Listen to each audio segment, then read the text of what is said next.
Frenemies can be really hard to identify because they're often hiding in plain sight.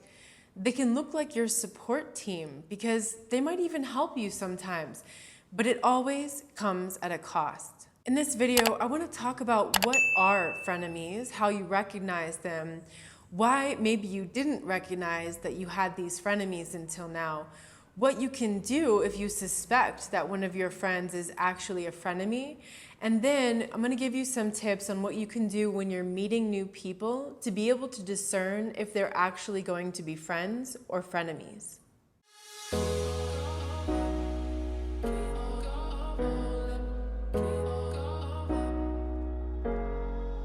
The word frenemy is a combination of friend and enemy. That's because this is a person that's pretending to be your friend, but they're actually being an enemy.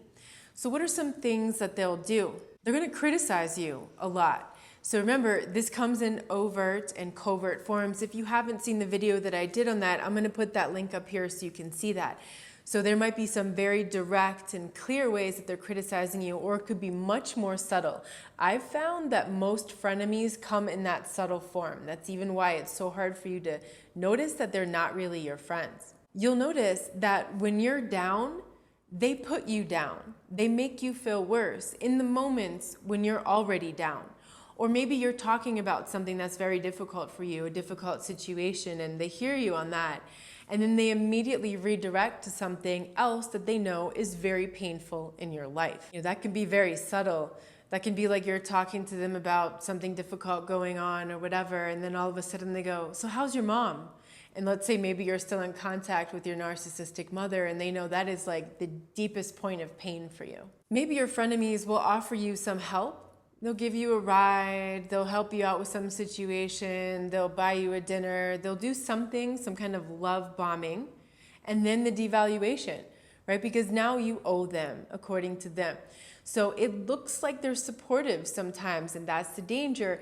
Just like when you're in a relationship with someone like this, just like when they're in your family, there's going to be that, well, sometimes they're nice and sometimes they're not, that intermittent reinforcement. You'll notice that you're exhausted after hanging out with them because either they're just dumping everything on you or they're talking about themselves all the time, but they're not really interested in whatever you have to say. Or as soon as you talk about you, they immediately switch to them. That could be something that you're happy about, like a success or just something in your life that you're happy about. Oh my God, this really awesome thing happened. And they go, "Oh my God, that's so awesome, so happy for you.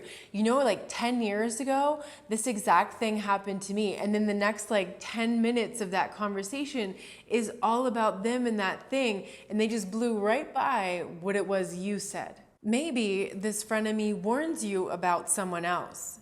And then later you notice that they're friends with so-and-so. And now so-and-so doesn't really hang out with you. They've driven a wedge between you and so-and-so by pretending that so-and-so wasn't a healthy person. You're going to notice they're very hypocritical. So they're going to act one way to your face, friendly, nice, helpful, etc. But then they're always doing something behind your back. They're gossiping about you. They're giving you underhanded compliments. That is like by far the most hallmark sign of a frenemy. They're going to say something that sounds like a compliment on the surface, but then at the very end, it's actually a put down. You might not notice this because it's like they've always been there. So you're desensitized to this kind of treatment. Maybe this is like a friend since childhood, or maybe a friend that's been in your life for a very long time. You just got so used to it that you didn't notice something was off. And again, it could be something really subtle. You might not want to see that you have frenemies because you don't want to be alone in the world. You feel like you have something of a support team because this person is sometimes supportive, but you're not really letting yourself see the ways that they're putting you down and breaking you down, disguised as support. You might be confusing real friends with acquaintances that are actually frenemies. This is something really common nowadays as people are accumulating a lot of friends on Facebook and whatnot. And you might think that you have a lot of friends, but if you really look at them, probably most of those people that you're calling friends are actually acquaintances, people that you don't know that well, that you don't have a really tight bond with. You could also be dependent on them, which puts you right into the trauma bond and the Stockholm syndrome. Maybe you're reliant on them for some kind of support, be it emotional, material, physical, etc. And you just don't see it. You can't see it. You can't break through that denial because of the dependency, which is exactly the way it is in any other kind of abusive relationship. You might have this feeling that you would be a loser if you didn't have any friends. And if you really got all the toxic people out of your life, you wouldn't have any friends. And so because of that fear, you continue to allow these people in your life. You lower your standards in order to maintain those friendships. It could also be that you didn't notice you have frenemies because you've been used to intermittent love since you were a child, because you have a parent or more than one parent or people in your family that are just like this. So you have been programmed since a child to recognize intermittent reinforcement as love and home. It could be that that frenemy was there for you when you broke up with your narc ex. And so you've confused that with support, and you think, oh, there's no way that they're like my ex because they were supportive and they helped call out that abusive person. Your narcissistic frenemies might have also been there when you left your family, and that might have been the biggest decision you've ever made in your life, was to leave the abusive family, and didn't realize that actually your friendship is the exact same thing. And you thought that friendship was part of your new family. It could also be that you don't want to end that friendship with your frenemy because you're involved in a social group. There's a lot of people, and if you end contact with one person in that group, that's going to create a tsunami through that entire social group, and you really don't want to go through that experience. I think probably by far one of the reasons why this idea of frenemies is so common is because it's promoted in television series, in movies, in the media, and it's like they're programming people to think that that's normal, to think that that's what friends are, that they're nice to your face and they're scheming behind your back, or they're always giving you underhanded compliments, or they're just using you, or somehow they're working against you to sabotage you, to put you down, to minimize your success and happiness. That is really sad, because that just shows where we are as a society. So remember, just because you see it in a TV series or in a movie, that doesn't necessarily mean that's a healthy example of a friendship. So what if you're listening to this video and you're realizing, oh man, I have toxic friends, I have frenemies, what do I do? The very first thing I recommend is to get yourself some space and distance. I would take a little break, tell them that you need some space and distance, and you'll get in contact with them soon. Why? Because that space and distance gives you a new perspective. That new perspective allows you to get the clarity that you can't get when you're still in it. So once you're away, you've got that space and that distance, allow yourself the time to analyze, to really acknowledge the different feelings that are coming up, the flashbacks, the memories, and go ahead and start to label those behaviors and to own your reality. To tell yourself over and over again the story of what happened, because when you're in an abusive situation, how easily it is for you to lose track of your reality because of all the gaslighting, because of all the confusion and the chaos that took place. So start to get very clear, to articulate in your mind with words and labels the actions, the behaviors, the events, the things that took place. The third step is to really feel your feelings. So once you start to really acknowledge all those memories and the flashbacks will come up, that's when the feelings are going to really come up intensely. And allow yourself to feel the feelings. Don't stuff them down. Don't go distract yourself with other things so you don't have to feel them. You really want to let yourself feel the feelings. It could be betrayal. It could be rejection. It could be deceit. It could be whatever those feelings are, maybe sadness, maybe anger. A lot of different feelings could be coming up for you, and that's okay. Acknowledge those. 4, write them a letter.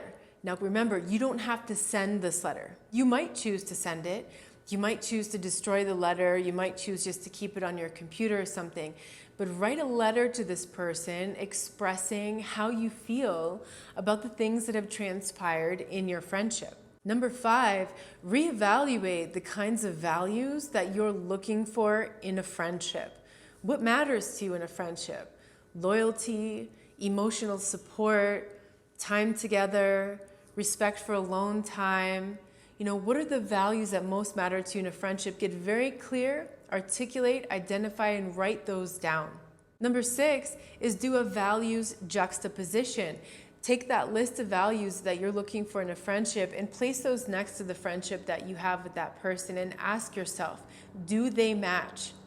Does your friend meet those values? Do they match those values? And number 7, if the answer is no, that would be a good time for you to fade out on the relationship, on the friendship, or just to straight up block them. If you realize that is absolutely toxic to your well-being, it doesn't match your values. If the answer is yes or maybe, then I would encourage you to proceed with caution. You might want to get back in contact with them because let's say you've taken that break, right, as you're going through this process. So you can slowly get back into contact with them and proceed with caution. Be aware of any other red flags that are coming up. Be all the more aware now of the ways that they're treating you. And you're going to notice it a lot more because you've taken that break, because now you've broken up the monotony, you've broken up that whole desensitization, the normality of the way things were. So it's going to be a lot easier for you to recognize that if in fact this is a toxic friendship for you. So what if you're out there meeting new friends? Maybe you've gone through this cleansing period, you got all the toxic people out of your life, you got all those frenemies out, now you're looking for new friends. The very first thing I recommend is that you don't set out to look for new friends until you're very clear that you are more willing to be lonely and alone than to settle for frenemy sorts of situations. Make sure you're very clear about that, because if not, what's going to happen is you're going to settle. You're going to lower your standards, you're going to put aside your values, you're going to step out of integrity, and you're going to settle for another frenemy type of situation that's going to set you back even further, because it's going to re-traumatize you to the same kinds of abuse that you've already been through. You're going to make bad decisions when you're lonely, when you're coming from an insecure place or a place of lack. Be really careful that you're not looking for friends when you're lonely, because that is 100% how you're going to drop your standards the fastest. So if you're still in that place, this is a good time to work on your self-care. This is a good time to go in deep to your personal development work and to not be out there dating and meeting new friends, because you're just going to make bad decisions from that feeling of loneliness. Also, notice on the very first and second time that you're hanging out with that person, how you feel. What were your first impressions of them? In the book Blink by Malcolm Gladwell, he talks about how in the very first 2 minutes, I think, you know more about a person than you will over a long period of time of actually getting to know them. So always go with those first impressions. Always go with those first feelings that you have, because what will happen is if you push those feelings down and you continue to hang out with that person, you're going to get into this pattern of pushing down the feelings that you have, the intuitions that you have, the thoughts that this isn't right and this isn't what you want, and that you feel uncomfortable and you don't like when someone treats you like that, because you get used to that person and now it's harder and harder to let them go. Just like if you were dating. As you're getting to know someone, take your time. Don't rush it. Don't force it. If you're not feeling that connection that you want to feel in a friendship, don't keep hanging out with that person just to have someone to hang out with. And don't allow that friendship to rush into suddenly, like, you go from 0 to BFFs.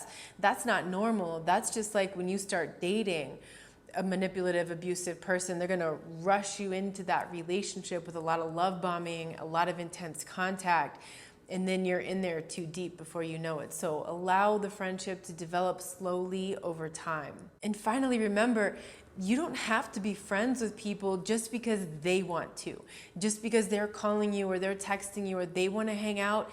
You get to decide who you make space and time and energy for in your life. So I hope this video was helpful for you. If it was, let me know in the comments or leave me a like. If you want to contribute something else that I didn't mention about frenemies, you want to share an experience with other people that they can learn from, you want to give a concrete example to something like this that you've recently seen in a friendship that can help someone else, I would love for you to leave that comment below. I'm sending you a big hug.